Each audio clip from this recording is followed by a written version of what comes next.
हरियाणा के पूर्व कैबिनेट मंत्री अनिल विज ने विपक्ष पर निशाना साधते हुए कहा कि आने वाले नतीजों को देखते हुए बहुत सारे राजनेताओं के होश उड़ने वाले हैं। अनिल विज सोमवार को अंबाला कैंट में पत्रकारों से बातचीत कर रहे थे। इस दौरान अनिल विज ने विपक्ष के कई नेताओं के बयानों पर पलटवार किया है।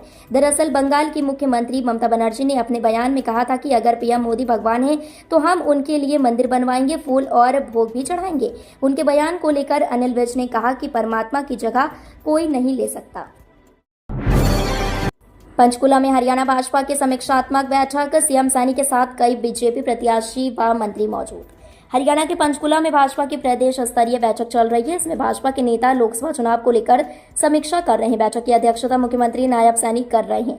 हरियाणा भाजपा की ये समीक्षा बैठक पंचकुला स्थित पंचकमल कार्यालय में हो रही है। बैठक में पूर्व मुख्यमंत्री मनोहर लाल, लोकसभा चुनाव प्रबंधन समिति के प्रदेश संयोजक सुभाष बराला, कृषि मंत्री कंवरपाल गुर्जर, हिसार से बीजेपी के उम्मीदवार रणजीत सिंह चौटाला, फरीदाबाद उम्मीदवार कृष्णपाल गुर्जर, सिरसा से उम्मीदवार अशोक तंवर, सोनीपत से प्रत्याशी मोहन लाल बड़ौली समेत तमाम नेता मौजूद हैं।